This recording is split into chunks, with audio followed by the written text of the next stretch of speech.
sejam bem-vindos a mais um podcast. E hoje nós vamos aprender um assunto muito importante aqui, que é como está a expansão, o desenvolvimento, a segurança jurídica, como os produtores vêm fazendo a gestão e a organização de suas propriedades lá para o norte do Brasil, né? Mas para falar de um assunto tão importante, que é o crescimento do agronegócio brasileiro lá para o norte, a gente traz aqui alguém que tem categoria técnica, né, para trabalhar, para falar sobre isso, que está na prática lá lidando com os produtores.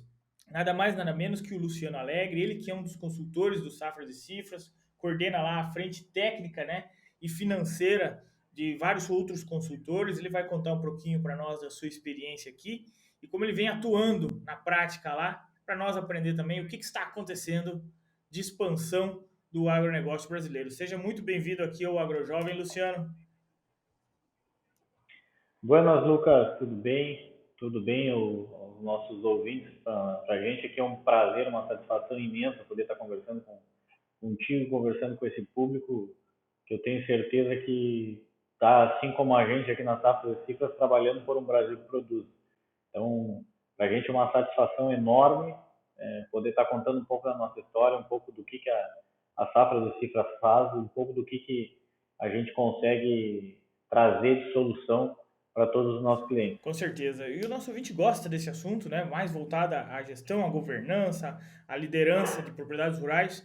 Tanto que esses dias nós fizemos um episódio com o Silotera aí do Safras e ele contou várias histórias sensacionais lá do passado, né? Porque se hoje o produtor está vindo para a gestão, há 20, 30 anos atrás, isso era a exceção, esses produtores, né? Ele veio contando toda a história e agora nós queremos entender, primeiramente, de você. Quem que é o Luciano hoje? Você é formado em qual área? Como que você acabou chegando no Safras e Cifras para chegar hoje a trabalhar aí no norte do país? Como é que funciona, Luciano?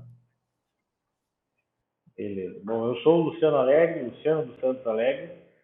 Sou engenheiro agrônomo de formação, sou técnico agrícola também de formação. Comecei a trabalhar no agro lá em 2007, que a gente pode trazer aí um histórico desde a formação técnica. Sou filho de trabalhadores rurais, morei vamos dizer assim, uma fatia grande da minha vida numa fazenda de gado lá em Uruguaiana, na divisa com a Argentina, lá no oeste do Brasil. Para quem não sabe, o Uruguaiana fica onde termina o garrão do Rio Grande do Sul, como o gaúcho gosta de dizer. E desde lá eu já vinha trabalhando com agro. É, Comecei com assistência técnica em lavoura, fui funcionário do Instituto de Arroz aqui do Rio Grande do Sul, o Instituto Rio Grandense do Arroz. E aí entrei na Safra de Cifras em 2019 como estagiário, mesma função de muitos aqui que já passaram e que ainda estão aqui dentro. E a partir daí a gente foi desenvolvendo o trabalho primeiro aqui no Rio Grande do Sul, já com aqueles clientes que já existiam, trabalhando em indicadores de pecuária, indicadores de agricultura. E em 2020 eu subi para o norte, fico sediado aqui na nossa sede em Pelotas. Quem está acompanhando o vídeo aí pode visualizar, a gente fica aqui no sul do Brasil, a nossa sede matriz. A gente tem aí sedes espalhadas em Goiânia, em Cuiabá, em Castro, no Paraná. Temos também uma sede lá em Uruguaiana e temos umas outras unidades regionais, em Ribeirão Preto, em Uberlândia. Enfim, a gente tem gente trabalhando no Brasil inteiro. A gente hoje somos mais de 260 pessoas trabalhando, com uma estrutura bem grande. No meu time hoje a gente já está indo para 7 consultores de gestão econômica e financeira, de gestão tributária. A equipe a qual a gente interage muito, que estão nesses estados que a gente atende. A gente está falando de Goiás, Mato Grosso, Tocantins, Pará, o litoral da Bahia, o Espírito Santo, Pernambuco, o Piauí. A gente está falando aí de mais ou menos mais umas 30 pessoas. Então a gente tem uma interação bem grande aí das mais diversas áreas das safras e cifras. E coube a minha responsabilidade de desenvolver a gestão financeira com os nossos clientes aí do centro-oeste do país.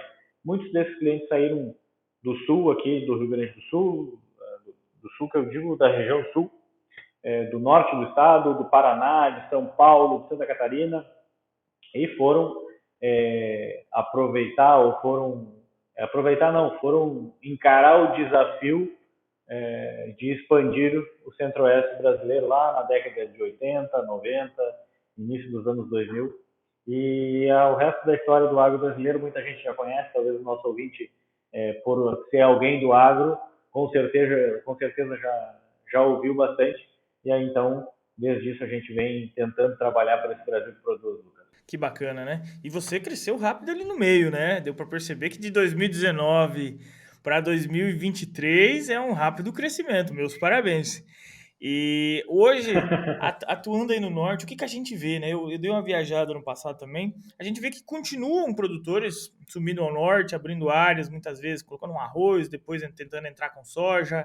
E quando eu digo abrindo áreas, para você que está ouvindo aqui, tem muita área de cerrado lá que o produtor está abrindo, né? Áreas que já eram pastagens e ele está abrindo. Não vão me entender mal aqui. Então, e esses produtores estão montando estruturas novas, estruturas muitas vezes bem maiores do que as que eles deixaram aqui no sul, né? Vendem propriedades menores e compram grandes propriedades. Como que eles estão se organizando hoje nessa região? Como é que está a infraestrutura dessa região para suportar tudo isso, né? Eu sei que tem algumas regiões mais desenvolvidas, que é a questão de Luiz Eduardo Magalhães, Barreiras ali no oeste da Bahia, mas tem outras regiões que estão começando agora que talvez não estão nesse nível, né? Como que você que está aí na prática, né? Como é que você está vendo essa frente hoje lá? Vamos lá. Se a gente for analisar esse histórico de evolução e de migração do colono, se assim pode se dizer, saiu aqui do Rio Grande do Sul, se vendeu 5 hectares, se comprou 2.000 lá em Ipiranga do Norte ou em Querência, como tem vários clientes que fizeram isso. Alguns, mais na história mais recente, venderam essas áreas e compraram 3 vezes mais no Tocantins e no Pará, sempre pensando com essa ideia de, bom, eu estou subindo, eu vou expandir, eu vou expandir meus negócios, vou garantir o sustento da minha família, vou garantir a perenidade do meu negócio aí e construir um legado. Bom, se a gente parar para refletir sobre estrutura, hoje a gente tem uma região que se chama a 163 ali no Mato Grosso, muito bem consolidada. A gente está falando aí de Sinop, Lucas do Rio Verde, toda aquela região, até chegar num determinado ponto, que a partir dali já começa a ficar um pouco complicado. A gente tem uma região muito promissora, que a gente está falando aí de Rio Verde e Jataí, ali no Goiás, que é uma região do sudoeste do estado do Goiás, com excelentes produtividades. A gente tem, de média, de muitos clientes, mais de 70% de produtividade na soja, com um custo bem considerável, e são hoje, se a gente parar para analisar na questão fundiária, são uma das terras que mais valem no Brasil, em termos de comercialização. Bom, aí a gente vai um pouco para o lado do Mato Grosso, ali na região do Vale do Araguaia, pegando Água Boa, Canarana, Querência, é uma região nova no Mato Grosso, a qual está crescendo bastante, está vindo muitas indústrias, tem uma questão de um corredor logístico de ferroviário que está surgindo ali em Canarana, que é entre Água Boa e Querência, que está estruturando muito mais a região, e aonde o agro vai, consequentemente, todos os outros serviços vão. Se a gente parar para analisar a história de todos esses municípios, primeiro foram os imigrantes, desbravaram, e, consequentemente, depois vem uma loja de peças, vem uma revenda de insumos, e aí para poder prestar serviço vem um restaurante, depois vem um hotel, e aí isso vai sucessivamente se expandindo.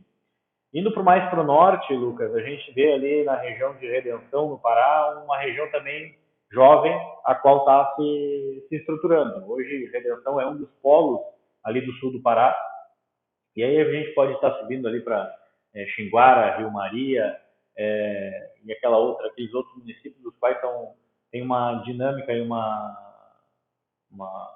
exploração de minério muito grande. Então, naquele sul do Pará, indo para o Tocantins, que também é outro lugar que está crescendo bastante, se a gente pegar ali a BR-153, ela é um corredor o qual tem muitos municípios ali que estão se expandindo. Então, são regiões jovens com grande potencial. Claro que aí a gente está falando de de ser uma região um pouco diferente em termos de safra e safrinha, como é o Goiás, como é aqui o lado do Mato Grosso. Talvez a safrinha lá já fique um pouco prejudicada, em virtude da chuva cortar um pouco mais cedo, então tem uma dinâmica um pouco diferente. E é do mesmo modo, se a gente for ali pro lado do Piauí, aí a gente começa a enfrentar também, assim como no Pará, problemas de regularização fundiária, visto que o Piauí é uma das últimas fronteiras agrícolas do país, então tem é, um problema de organização. Tem clientes que a gente conversava anteriormente, já pagaram algumas vezes a terra e não conseguiram obter o título, né? É nessa questão da regularização fundiária, tem alguns estados que estão acelerando o processo, né? Eu lembro quando eu dei uma passada no Pará, ouvi falar de 6 meses para uma regularização. É isso mesmo ou é algo que a gente acaba ouvindo e não se concretiza? Isso vai depender muitas vezes do que se tem de título dessa área. Hoje, o cenário que a gente vê, ele é completamente diferente do que a gente viu há 5 anos atrás. Então, se eu for te dizer um prazo, eu posso até estar me equivocando, mas a segurança que se tem hoje ele é um pouco diferente. Não sabe como é que vai ser para frente, mas hoje ainda se tem, a depender, quando bem assessorado, e se sabendo todo esse rol documental, se tem uma certa segurança naquilo que se está fazendo. O que acontece na prática é que começam a aparecer os donos do negócio, ou herdeiros. É algo nesse sentido que dá essa insegurança ao negócio, ou é o sistema jurídico que não facilita? É porque a gente tem muitas terras no Brasil que faleceu, acho que quem ganhou a terra nem sabia, né? Mas também tem muito picaretagem. Assim, e a insegurança, quando a gente pensa na questão de comprar novas áreas e abrir áreas, é saber qual é o risco disso hoje, né? E claro, o retorno sobre o investimento, por isso que talvez o preço seja mais em conta, né? Você que está por aí deve saber melhor do que eu. Se a gente for parar para refletir, eu tenho clientes, por exemplo, que venderam áreas ali em Canarana e foram para Rondônia. Lá, hoje, se a gente parar para vamos refletir um pouco, Rondônia também é uma das últimas fronteiras. Só que lá com uma situação completamente diferente. O governo está muito mais organizado em termos de estruturação tributária, estruturação de fomento a essa expansão, governo estadual, se assim pode dizer. E ainda se tem no Mato Grosso, no Tocantins, no Pará, no Piauí, na Bahia, aquela questão da grilagem, aquela questão de, não que isso exista hoje, mas são terras que já ficaram sob suspeita e estão sob júdice nesse aspecto. Para quem não sabe, antigamente, isso é uma coisa que eu, quando eu fui para o norte, eu me deparei. Quem dava o título para muitos e muitas terras, hoje a gente se depara com isso, era a paróquia. Então a paróquia é que dava o título para o fulano que foi lá comprar. Então ainda tem uma questão de organização fundiária muito grande. Se a gente pegar e fizer uma reflexão lá desde o tempo do georreferenciamento, que foi uma das coisas que eu também, lá desde 2007, trabalhei, o estado que mais se tinha grilagem de terra em 2013, quando surgiu a lei do georreferenciamento, era o Acre. E aí se vinha, a partir daí, tentando mitigar nisso surgiu a lei do georreferenciamento, primeiro para aquelas propriedades com mais de 10 mil hectares, depois 5 mil hectares, e hoje, se não me falha a memória, é algo em torno de 30, 50 hectares. Posso estar enganado, mas eu acho que é esse o número. Mas com base nessa organização, muitos desses problemas de posse e de títulos, eles foram mitigados. Claro que não resolvidos, uma boa parte deles, porque existe uma grande diferença entre a posse e a propriedade. Por vezes, essas áreas que são devolutas, que não existem donos, se precisa comprovar essa posse. Essa posse foi comprovada com mais de 5 anos. Então, como é que eu vou comprovar esse título se eu não estou lá para fazer isso funcionar? Bom, beleza, eu vou para lá, vou abrir, vou pegar essas áreas que estão de cerrado, que eu posso legalmente trabalhar dentro da legislação ambiental brasileira, vou botar uma moradia lá num determinado lugar e vou ficar operando lá. Só que a segurança que tu te refere é que, bom, daqui a pouco, quem é que vai aparecer para dizer que é dono e agora eu valorizei a terra porque eu desmatei, desmatei de maneira legal. Eu abri essa área, fiz ela com que ela se tornasse produtiva e agora vai aparecer o dono ou o pseudo-dono. Então esse é o principal problema da insegurança. E até provar que ganso não é pato, isso tem uma novela gigante para se passar. E é por isso que deve existir esse cuidado em sempre estar investigando e entendendo onde a gente está se metendo, onde está se fazendo negócio. Que bacana entender disso e até para o nosso ouvinte entender esse contexto que está acontecendo nessa região, mas que é aquela, né? Gerenciamento de risco. Às vezes o preço compensa o risco, em outros momentos não, mas muitos ainda têm medo, né? Eu mesmo tenho alguns clientes que acabaram comprando a mesma área, duas, acho que está na terceira vez comprando a mesma área. Mas, de acordo com o valor que ele vem pagando, vale o investimento ainda, né? Até porque já trabalhou em cima da área e tudo mais, então para ele vale a pena. É triste acontecer essas inseguranças, mas faz parte. E como vocês vêm trabalhando hoje, Luciano, com os produtores para organizar essa gestão financeira que vocês vêm fazendo lá e orientar também os produtores, porque o produzir, a maioria deles sabem muito bem, mas quando a gente começa a entrar numa organização de uma empresa que é maior, né, em questão de área, isso começa a gerar, a gestão financeira é a causa e a falta dela gera um efeito que é a questão tributária depois também, né? A desorganização causa uma tributação muito alta depois.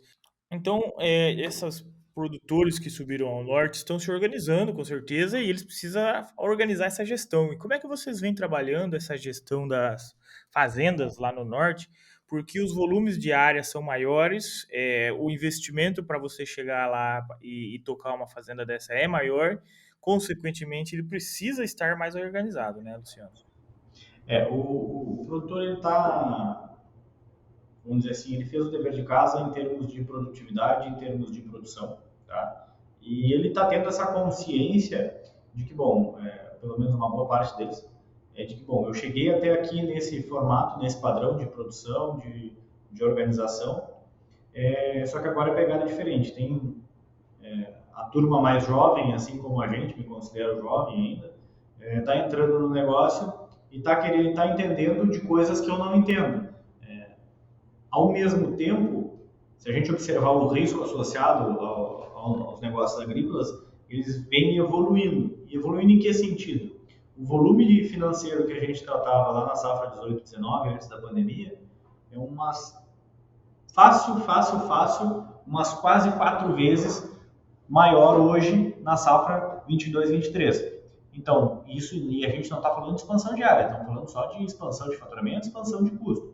Então, bom, se eu tenho muito mais capital circulando no mesmo tamanho de negócio, eu tenho um risco associado muito maior. Então, faz sentido que eu comece a observar e a tratar e a cuidar do meu negócio como de fato ele é uma empresa. E uma empresa, ela tem que ter indicadores, ela tem que ter números para que eu possa tomar decisão. E não menos importante, e a gente está falando de várias frentes aqui. Primeiro, a frente evolutiva em termos de gestão. Segunda frente, a frente de a geração que está entrando, as novas gerações que estão entrando no negócio. E tem uma outra frente que é a frente tributária.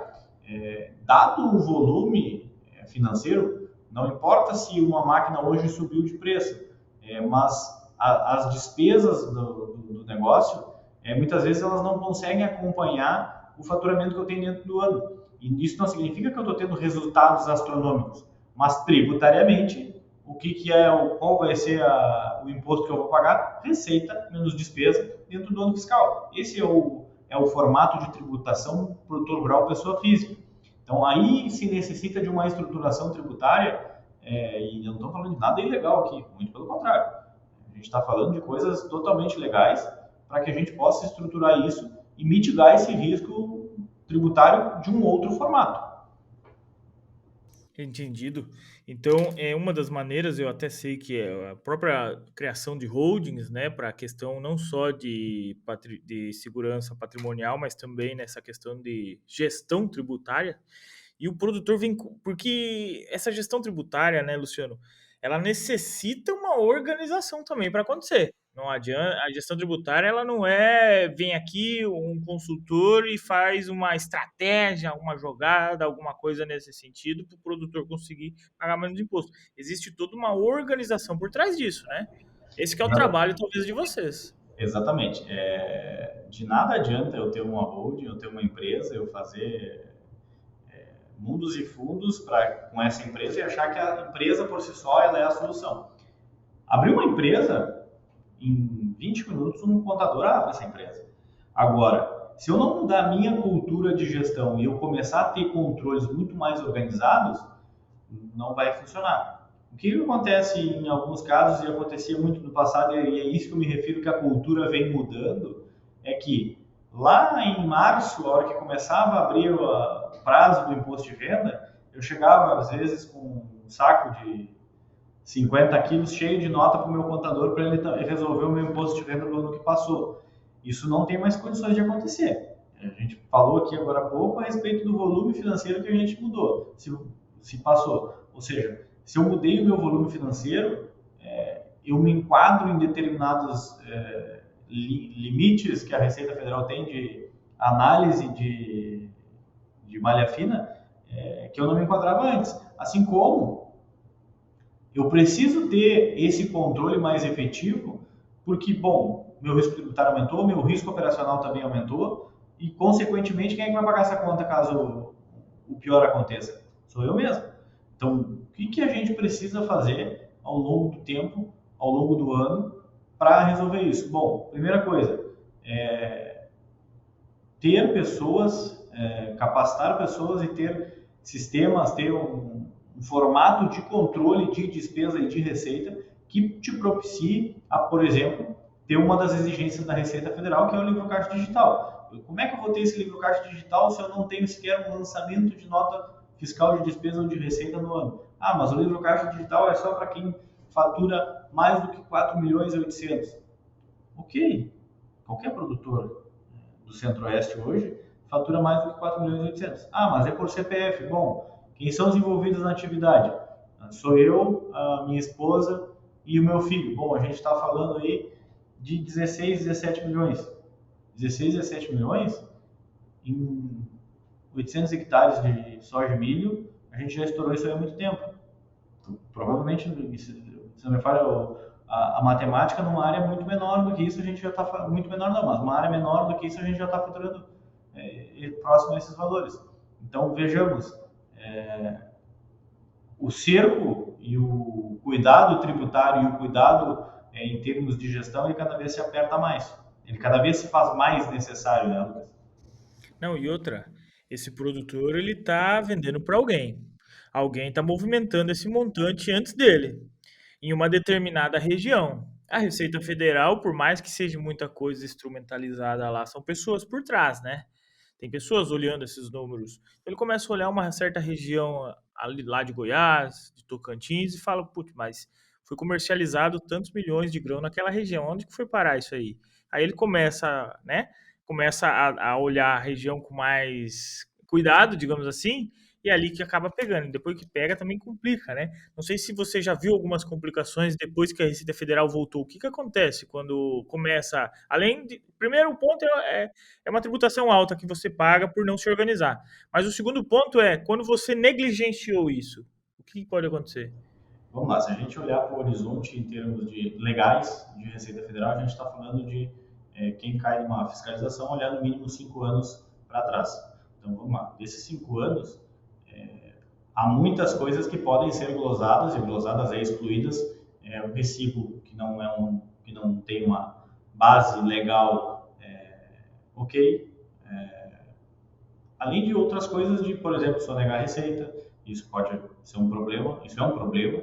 Tá? Então, aí, nesses 5 anos, eu posso ter minha vida revirada e ter que justificar muita coisa para a Receita Federal. O que a gente preza para os nossos clientes? É o seguinte, faz o certo e vai para tua casa, bota tua cabeça no travesseiro e dorme tranquilo. Não tem que estar te preocupando em tentar, depois que passou o ano ou chegar no final do ano, ter que estar achando despesa para tapar o furo. Vamos fazer o dever de casa. A Receita Federal, o contribuinte à Receita Federal, não pode ser uma briga de gato e rato. Vamos fazer o correto, vamos fazer o certo. Ah, mas a tributação brasileira é muito alta. Ok, ou eu não vejo onde aplicar aplicabilidade desses tributos. Bom, eu preciso me organizar para que, e te é dado essa opção, vou dizer assim, esse direito de poder te planejar tributariamente. Te é dado essa opção de como tu queres te enquadrar tributariamente. E a partir disso, eu, organizado, com a minha casa organizada, com as minhas receitas, com as minhas despesas organizado, eu consigo manejar tributariamente e prever, olha, lá na frente eu vou, lá em maio, a hora que eu fizer minha declaração de imposto de renda, em maio não em abril, que eu fizer minha declaração de imposto de renda, eu vou ter que pagar X de imposto. Bom, o que eu posso fazer de maneira legal para que eu possa me estruturar? E aí entra todas as questões de holding, de empresa, de eu adiantar de despesa, eu deixar uma receita para fazer mais na frente. Só que nesse volume, a gente precisa ter clareza e noção que a gente precisa seguir algumas regras. E essas regras, elas são bem claras para a Receita Federal no que diz respeito ao financiamento, no que diz respeito a que despesas compõem a atividade agrícola, ou daqui a pouco eu estou fazendo muita despesa, eu não, como eu já ouvi de muito cliente, não, eu não pago imposto, eu compro terra.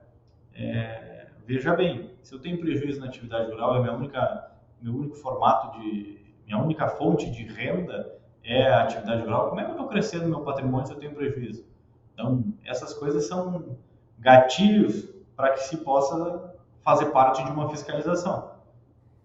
Não, exatamente. E outras vezes, um erro comum que vem acontecendo, eu vi por um tempo também, e ainda eu escuto falar, o produtor conversar sobre isso, que para tentar não pagar um imposto muito alto, eu vou fazer um investimento aqui para bater no imposto de renda, né? Só que hoje, no momento em que nós estamos com o preço alto de máquinas e equipamentos, nós temos juro alto também, e eu não sei, talvez você saiba me dizer melhor, eu não sei se isso é viável hoje em dia e como que avalia isso, né? Porque pode te ajudar, mas pode também complicar, né?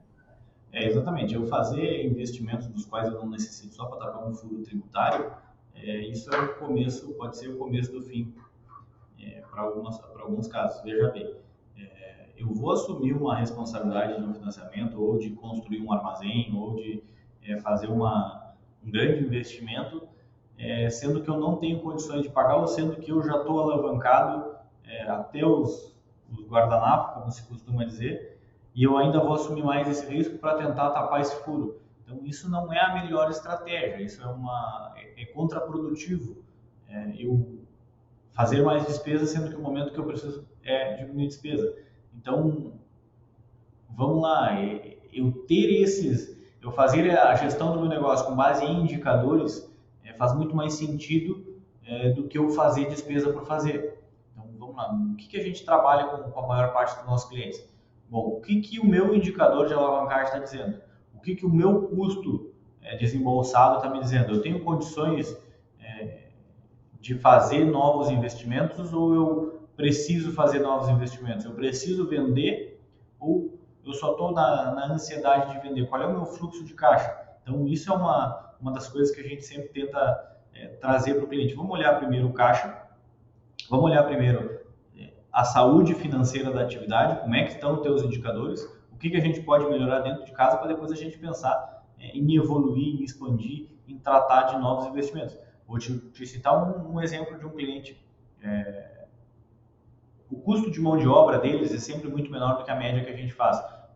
Enquanto a nossa média está em algo em torno de 277, se não me falha a memória, vamos olhar aqui, a nossa média de mão de obra para o caso para a soja no Mato Grosso é algo em torno de R$257 por hectare.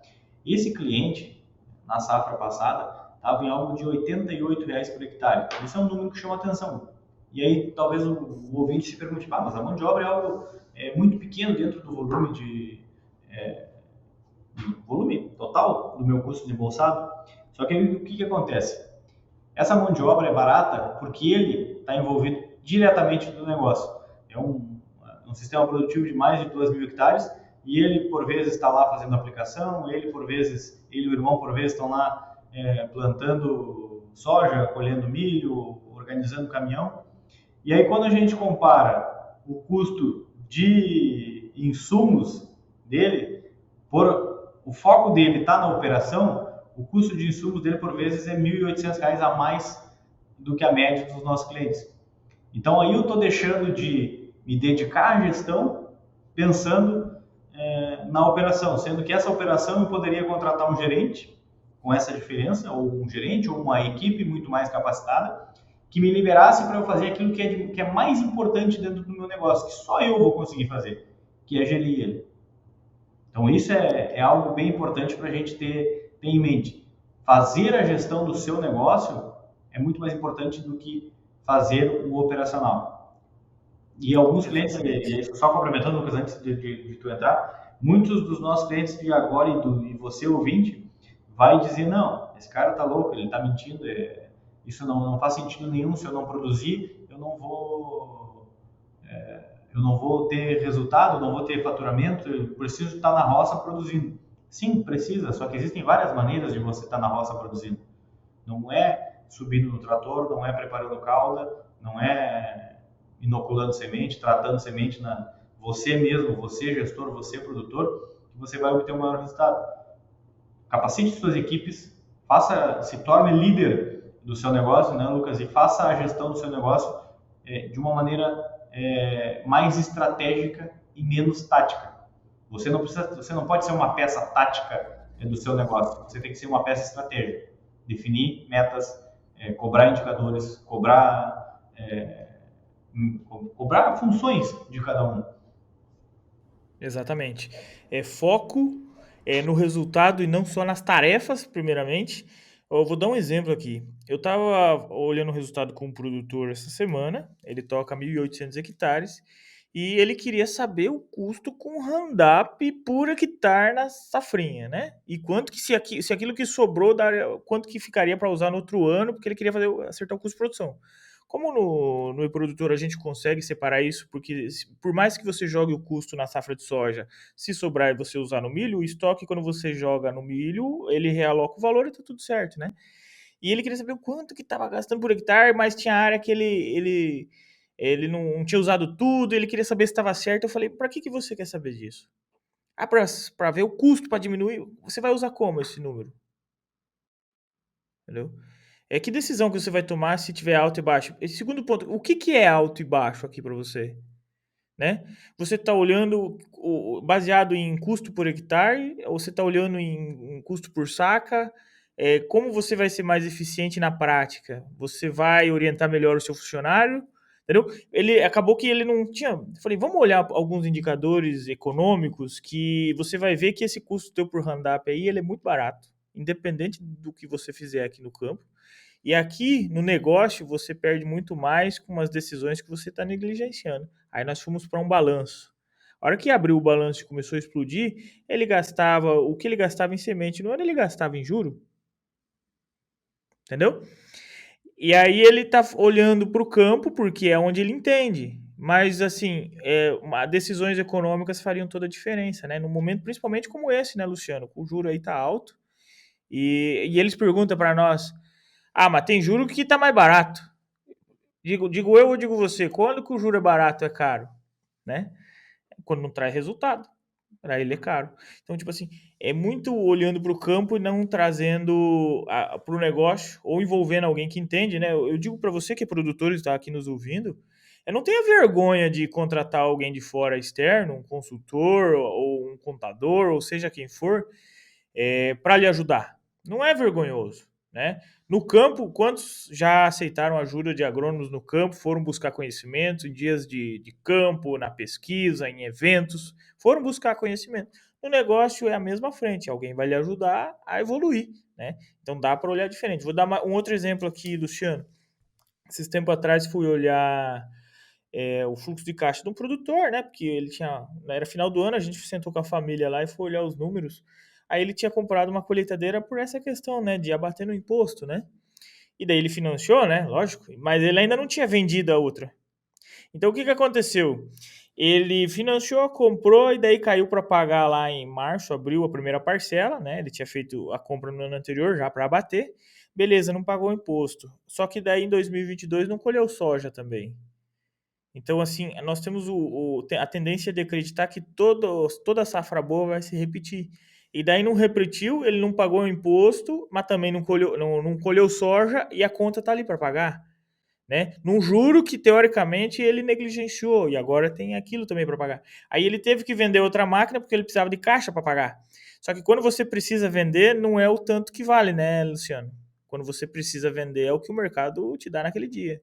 Assim, são experiências que você na prática deve ver muito mais erros aqui do que eu, né, que vejo um pouco. Mas e os valores são altíssimos, né? Eu acho que essa troca de experiência, Lucas, não tem ambos os lados. Eu tenho certeza que vem bastante indicadores e bastante casos aí de clientes. Tu tocou num ponto importante, né, a respeito do juro. Se a gente for analisar qual é o juro barato e qual é o juro caro, não estou aqui dizendo que qual instituição financeira deve ser levada em consideração, não. A primeira pergunta que deve se fazer é o seguinte: quanto de rentabilidade eu consigo gerar no meu negócio? Bom, eu consigo gerar 30% de rentabilidade. Ok, então teoricamente todo o dinheiro que eu pego, que eu faço girar dentro do meu negócio, eu consigo fazer com que ele me gere 30% de rentabilidade. Quanto está custando o juro? Quanto está qual é o juro em cima do meu capital que eu estou colocando, Lucas? Essa também deve ser uma pergunta a se levar em consideração, né? Exatamente. O quanto que esse juro está te alavancando para crescer sua margem. Mas Exatamente. por isso tem que ter o número, né? E essa é a chave. Essa é a chave. Eu ter esse número para que eu possa, então, fazer esse comparativo desse indicador é que é o mais importante. Assim como, Lucas, uma coisa que a gente falou há pouco tempo atrás aqui, e talvez eu não tenha enfatizado o suficiente. Quando eu falo de controlar o fluxo de caixa e ter essa necessidade de vender ou eu preciso vender, vai ao encontro disso.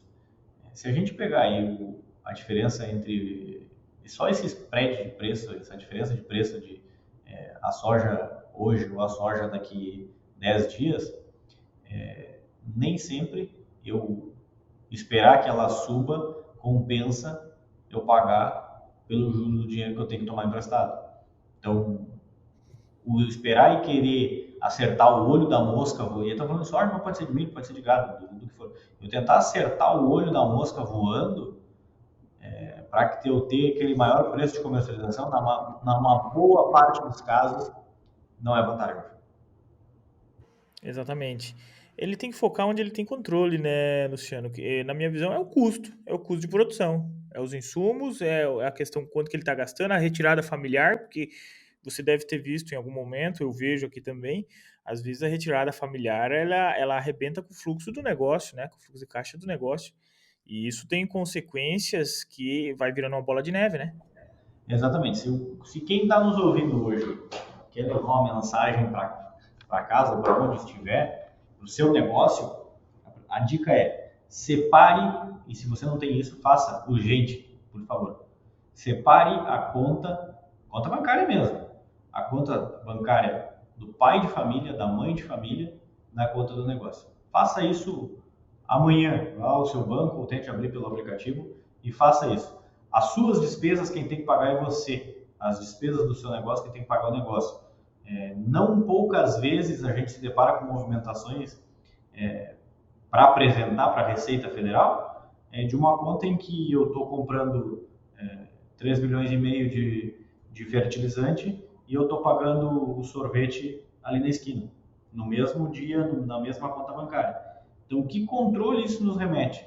Ah, isso é problema para a Receita? Não, não é. Mas é mais uma informação que eu estou passando de algo que eu não tenho por que mandar isso. Isso vai ao seguinte: quanto que é o meu custo como pessoa? Não poucas vezes a gente acaba, e a gente está, enquanto ser humano, por vezes, acaba sonegando determinadas informações para a gente mesmo. No momento que eu tem dinheiro, eu estou gastando, eu não sei exatamente quanto que eu preciso para viver. Então, essa noção, ela também é importante, porque se eu não tenho noção do que eu tenho, do que eu gasto para viver, eu também não vou ter noção do que eu gasto para produzir. Exatamente. E muito menos quanto que sobra isso no final, né? Então, assim, mas se você pudesse dar uma dica hoje para os produtores, porque nós estamos num momento de juros altos, o custo de produção está alto, tudo bem que o preço de venda, pensando em grãos, né, e cereais também está alto, então ele está movimentando muito dinheiro.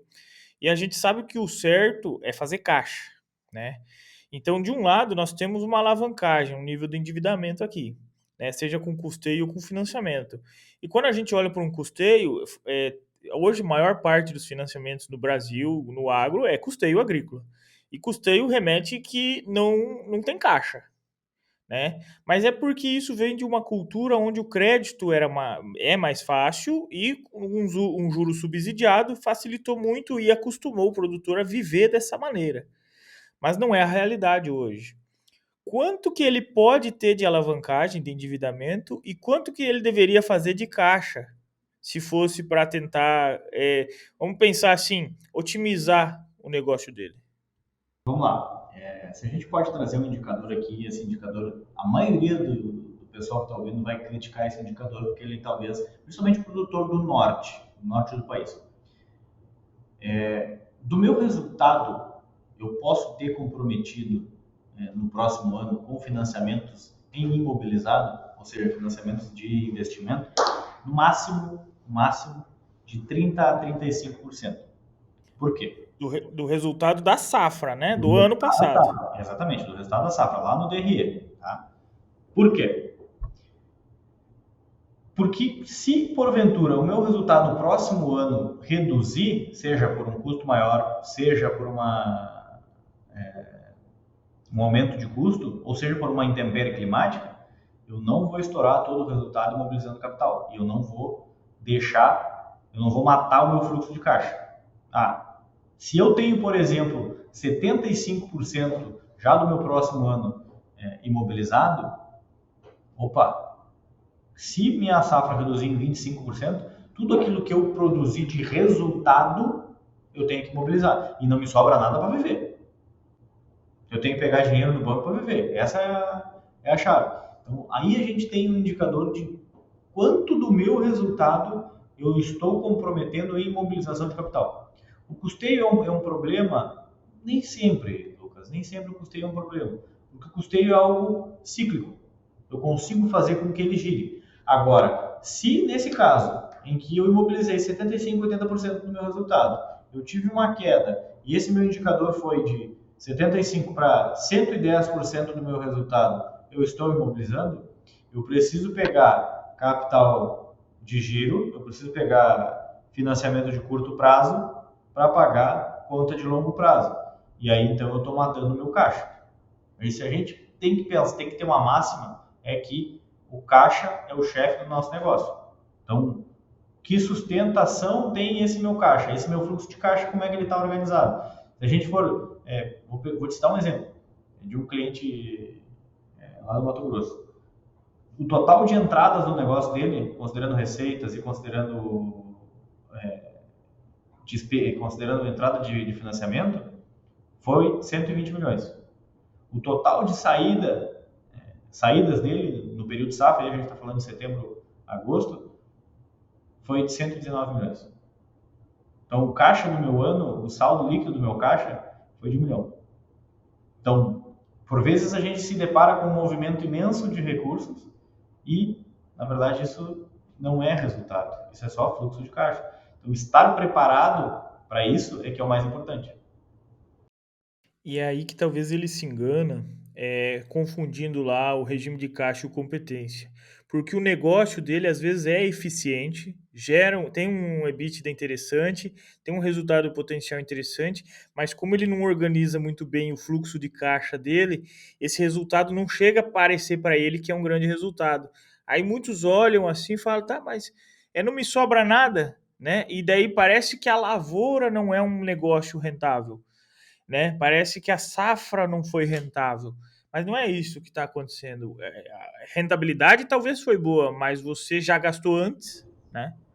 Exatamente. Isso é uma confusão que, por vezes, a gente, quando leva algumas ferramentas de gestão, ela sempre acontece.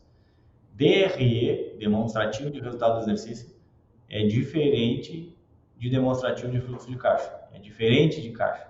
A gente chega lá no final da safra e apresenta que o resultado, o lucro da atividade foi de 35%, sobrou X reais do resultado da atividade.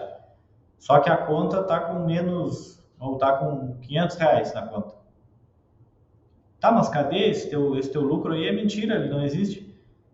Número gerencial serve para a gente poder entender a saúde da minha atividade, o que essa atividade está trazendo de resultado.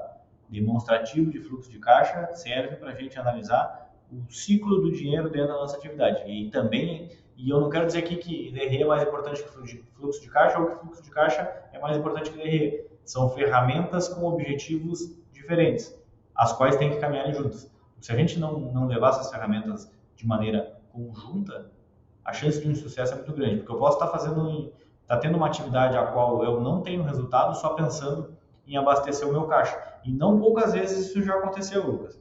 Eu estar investindo numa atividade a qual está me sugando, está me deixando menos 18% de lucro, porque eu preciso girar o meu caixa, porque no determinado momento do ano eu não tenho recurso, eu não tenho mais custeio. Opa, mas por que eu estou fazendo isso se eu poderia tentar reestruturar as minhas compras e as minhas vendas de uma maneira diferente para que eu tapasse esse furo de caixa, não com uma atividade que me dá prejuízo, mas com um custeio ou com uma venda em determinado momento um pouco mais estratégica, ou com simplesmente eu organizando a casa e entendendo o fluxo das minhas contas. Então, se fica outro recado é que ferramentas de gestão servem para gerir. É a mesma coisa que eu usar um martelo para apertar um parafuso ou cortar um pedaço de arame.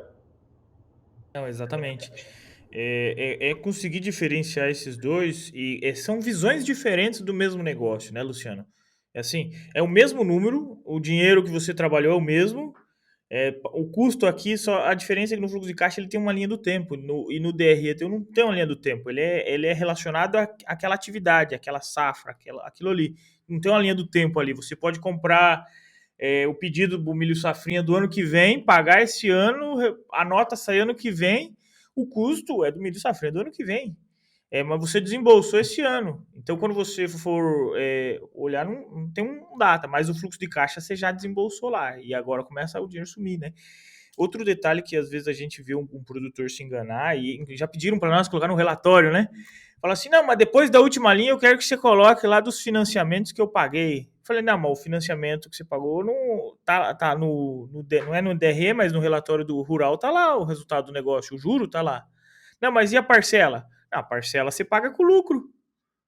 É simples assim. O juro é o aluguel do capital que você pegou emprestado. A parcela você só está devolvendo o capital, então você tira do lucro seu.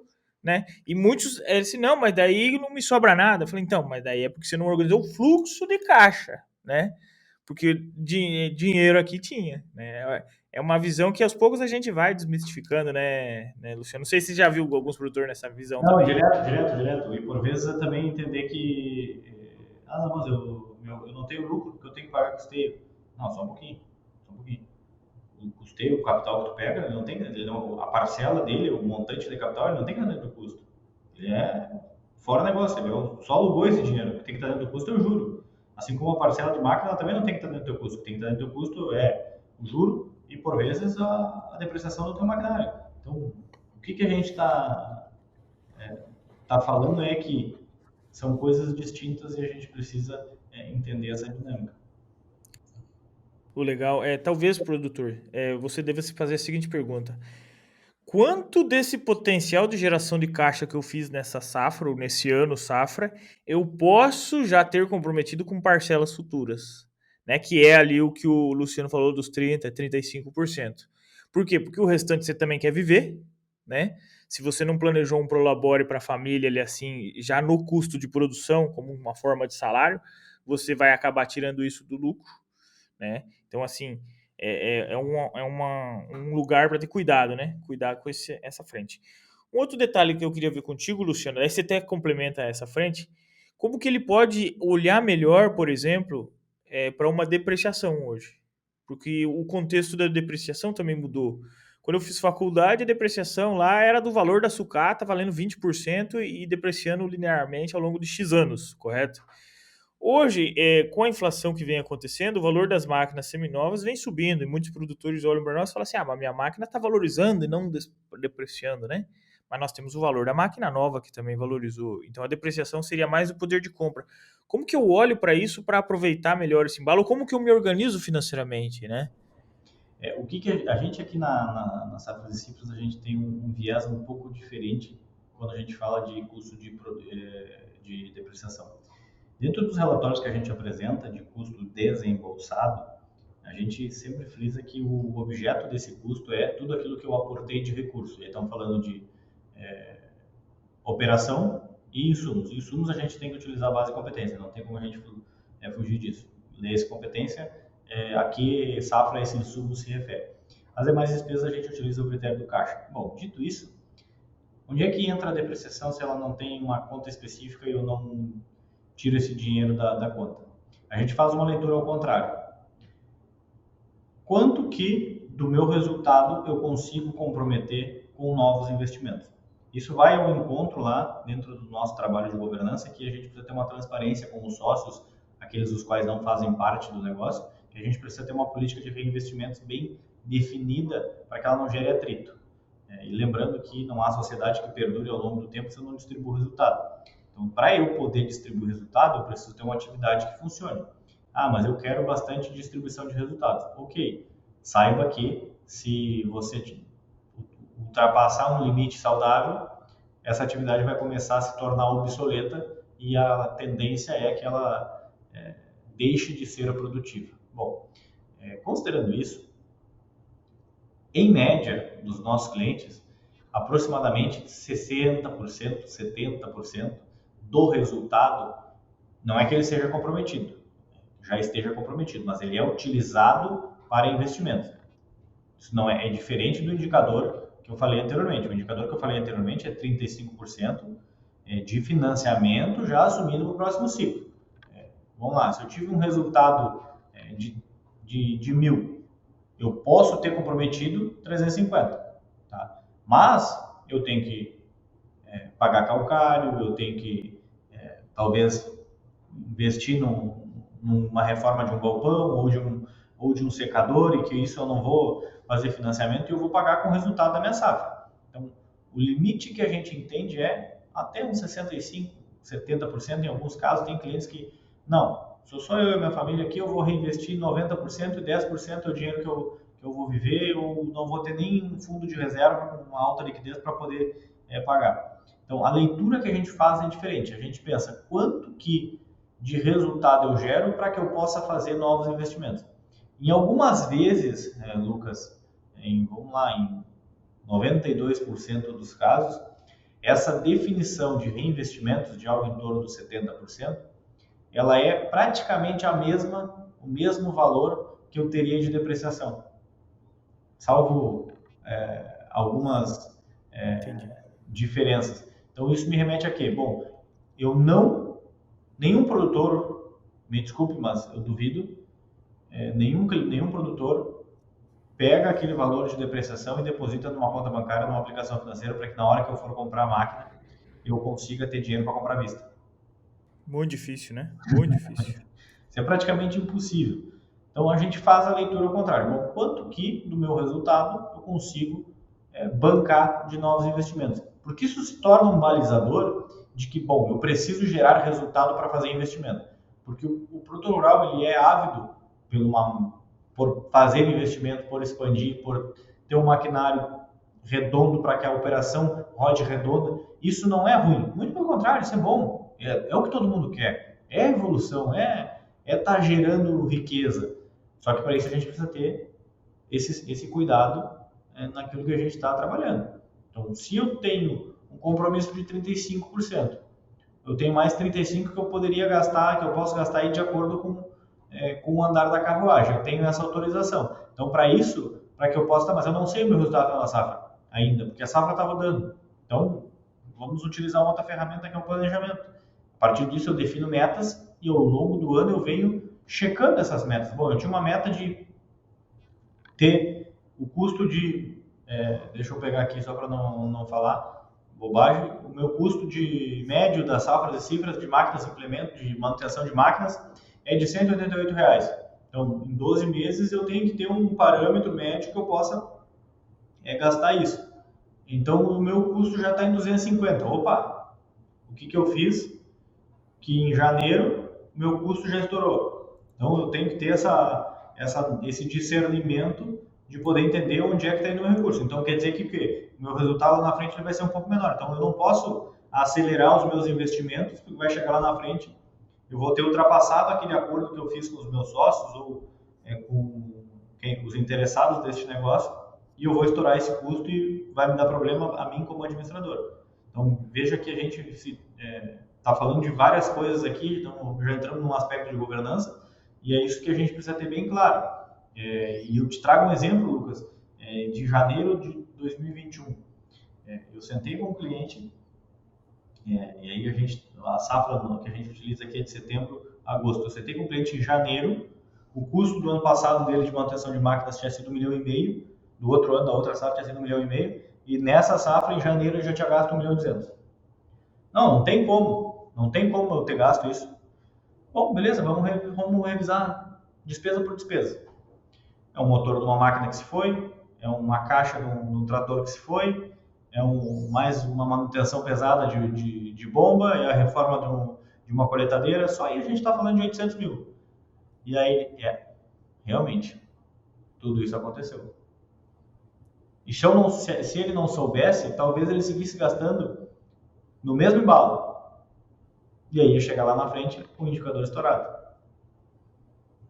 Olha só, é porque não prestou atenção nesse detalhe, né? Tava olhando aqui, tô olhando de um produtor também, o custo com máquinas e equipamentos tá em 475 por hectare, né? Tá alto já.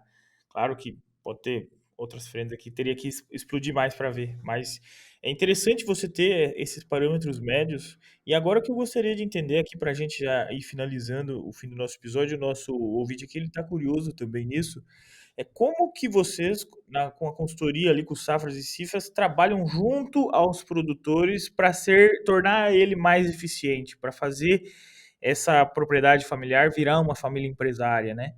Para que ele consiga rentabilizar melhor um negócio que está ficando grande, com o custo de produção subindo, é juro alto. É um cenário mais difícil de se lidar, considerando aí os últimos anos, né? Então, assim, como que os consultores hoje trabalham junto ao produtor para tornar ele mais eficiente? Bom, o primeiro passo é a gente ter indicadores sobre esse negócio. Tendo esses indicadores, a gente consegue desenhar N cenários caóticos, cenários maravilhosos, e a partir disso consegue trazer essa transparência para a família. Tá? No caso de aquelas unidades de produção, aqueles produtores dos quais tem uma família grande envolvida, e mesmo que ela seja pequena, faz sentido que eu já vá criando essa cultura de transparência, de o meu irmão não é só meu irmão, ele também é meu sócio, eu preciso ter transparência, porque outras pessoas vão se agregar a essa família e gerenciar essas relações e essas expectativas que cada um tem, que a chave do negócio. Hoje, a gestão ela não pode ser somente uma gestão de patrimônio, somente uma gestão operacional ou somente uma gestão financeira. Ela tem que ser uma gestão a qual ela envolve diversos aspectos, e as relações entre esses agentes, entre o negócio e entre a família, ela também é muito importante. Por quê? Porque não poucas vezes negócios excelentes se desmancham, se corroem, acabam, se tem um custo de divisão enorme, porque não se soube tratar o conflito familiar que acabou vindo parar dentro do negócio. Porque tu me fez um negócio lá quando eu tinha 6 anos de idade e hoje eu não quero saber, isso que tu fez não é aceitável, eu não vou te aturar e nós vamos separar o negócio. E aí perde poder de compra, perde poder de negociação por algo que poderia ter sido trabalhado de uma outra forma. A gente tem clientes os quais os irmãos têm uma relação familiar muito difícil, de por vezes não se falarem, mas enquanto sócios entenderam que eles são importantes um ao outro e deixam esse conflito familiar para ficar lá na família. Aqui dentro do negócio eu vou te tratar como meu sócio e a gente está no mesmo barco, a gente precisa que esse negócio funcione. E tá tudo bem. O objetivo comum foi encontrado. Só que por vezes esse objetivo comum ele não acontece e não se tem essa distinção de papéis por vezes por uma má gestão da expectativa. Uma expectativa quando ela não é sanada, ela gera uma frustração e a frustração gera um conflito. E aí que os negócios por vezes têm problemas. Que bacana o jeito que você trouxe isso para responder, né? E por último, já finalizando aqui assim, como que essa organização das propriedades rurais com a gestão, ela pode ser benéfica para o agronegócio brasileiro agora? Porque a gente sabe que boa parte dos produtores, se vocês atendem grandes produtores, médios produtores, mas principalmente os pequenos também trabalham muito ainda na informalidade. E essa informalidade, ela tem consequências primeiro na família, mas também tem no negócio. Agora, como que a organização consegue ajudar o agronegócio brasileiro pensando num contexto, num cenário mais ideal ao nosso país? Essa é difícil, lancei queimando mesmo essa batata quente. É porque, não, se todos se organizassem, não vou dizer todos, 80%, 90% ou trabalhassem como empresa, como o agronegócio ganharia com isso? Se ganharia em termos de geração de riqueza, né? Porque quando a gente traz o foco para aquele objetivo comum, gasta energia, bom, a minha energia aqui é produzir, é fazer, é gerar riqueza para mim e para todos aqueles interessados. E esses interessados estão falando de funcionários, de família como um todo, enfim. A minha energia está totalmente aqui. Eu deixo de ter outros, de trabalhar, de me preocupar com aqueles conflitos, todo mundo evolui.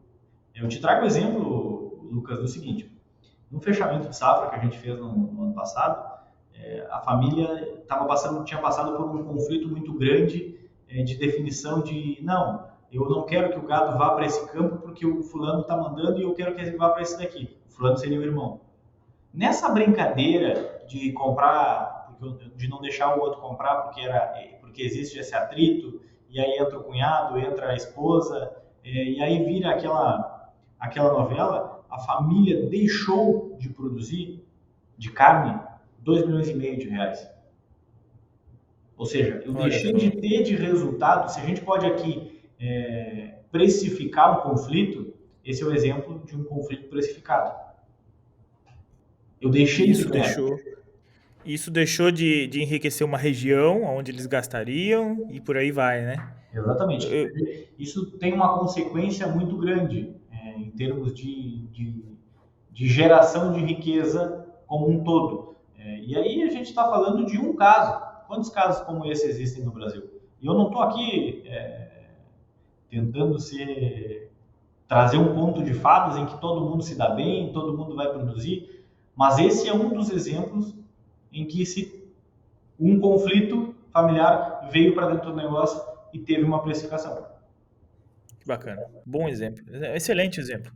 E eu fiz essa pergunta com o objetivo, primeiro, para o nosso ouvinte ver o tamanho da grandeza que uma organização a nível nacional pode criar, mas para nós também, Luciano, perceber o impacto de a gente estar trabalhando nessa frente de gestão, de sucessão, ela pode também causar no Brasil, né? E como a gente pode continuar nessa frente, porque tem espaço, e ao mesmo tempo isso vai gerar consequências positivas lá na frente, né? A gente fala muito de gestão aqui no podcast, fala muito de sucessão, de liderança, não adianta você querer fazer sucessão e não ter um líder, né? Ao mesmo tempo, mesmo à frente, organizar a gestão, né? Se você não tiver um hábito de organizar, de fazer essa gestão e um líder puxando a frente para isso, também é muito difícil. Então, acaba que englobando tudo e o impacto que isso vai criar lá na frente, quanto antes nós todos, agora você ouvinte, te incluo nessa também, é começar a se espertar mais para essa frente, buscar ajuda se não souber, busque conhecimento, faça algum curso, né? E para não custar caro, porque ou o dinheiro ele vai, desculpa, claro que todo mundo quer buscar o seu, mas ou o dinheiro ele vai para as multinacionais, ou podemos perder no mercado, ou você perde para a Receita Federal, para um governo que você também já não gosta mais, que eu sei, e entre outras frentes, né, que podemos perder. E não é só no campo. né? No campo que eu digo, considere aqui a agricultura e a pecuária junto, né? Pecuária considerando também atividades rurais diversas, né? Frango, suíno. Então, assim, a gente está, às vezes, olhando para o lugar que querem que a gente olhe e nós deixamos, né, Luciano, de olhar para a empresa como um todo. Primeiramente, se você quiser deixar um final ali assim, primeiro eu gostaria de agradecer sua presença.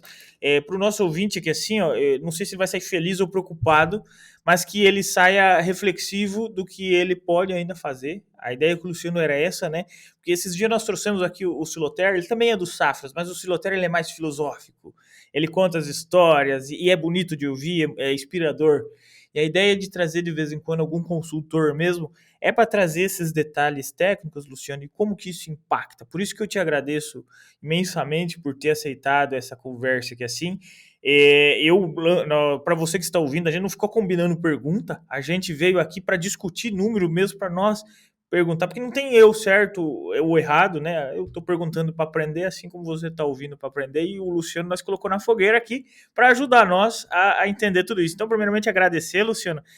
Seja sempre bem-vindo aqui ao podcast. O nosso propósito hoje ele foi concluído graças a você. Muito obrigado. Que maravilha, a gente que agradece, Lucas. Para a gente é sempre um prazer, como eu falei no início, uma satisfação imensa poder estar falando com todo mundo e trazendo um pouco daquilo que a gente vê. Não é aqui dizer que a Safras e Cifras ou o Luciano são o papa da gestão. Não, não é isso. Não, a gente não tem essa audácia nesse sentido.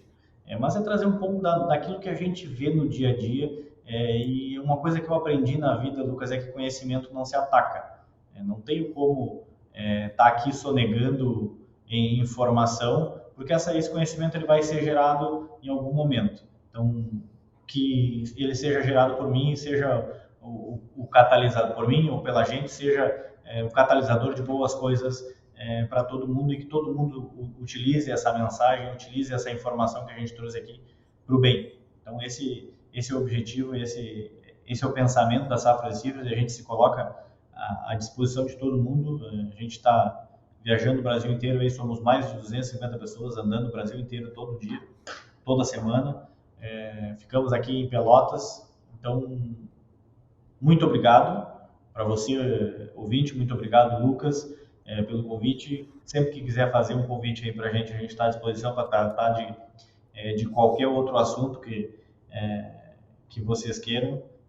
Não sou um profundo conhecedor de muitos assuntos políticos e econômicos, mas a gente tenta trazer a nossa visão de negócio, a nossa visão de estratégia, a nossa visão como profissional, mas a gente tenta sempre trazer o recado de que ter foco, ter boas relações, ter um network, ter uma rede de contatos vai fazer com que a gente possa crescer como indivíduos e como gestores. Muito obrigado.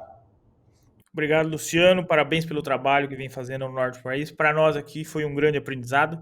E para você que queira entender um pouquinho mais, busque lá no Google Safras e Cifras, ver como é que é o trabalho deles. Vou deixar o Instagram do Luciano aqui, para quem quiser também, às vezes, entrar em contato e conversar diretamente. Para você que está querendo se organizar na gestão financeira, lembre sempre também da plataforma de gestão do e-produtor. Deixo sempre o link aqui na descrição. Para quem você quer organizar, agenda lá uma demonstração, é gratuito. Né? Tem toda uma equipe de suporte para ajudar você, a esposa, os filhos ou um funcionário, um colaborador que seja, a fazer essa implantação, realizar essa gestão no começo do ano, que é o momento mais importante para começar a organizar. Não espere ter esse sufoco aí que a gente veio contando aqui. Então, tanto nós aqui no AgroJovem levando comunicação, lá com o produtor levando a ferramenta, o pessoal da consultoria do Safras e Cifras levando a inteligência, tudo disso faz com certeza a diferença na sua propriedade e na comunidade onde a gente está inserido e, consequentemente, no agronegócio brasileiro. Obrigado a todos. Então, estamos disponíveis no YouTube. Se você estiver pelo YouTube, dá um likezinho lá e não esqueça de se inscrever. E o pessoal do Spotify sempre é o que mais compartilha, né? O Spotify é onde está a nossa maior comunidade hoje, com 5.000 ouvintes. Então, muito obrigado a todos e até a próxima. Boa semana. Até mais. Tchau, tchau. Valeu, obrigado.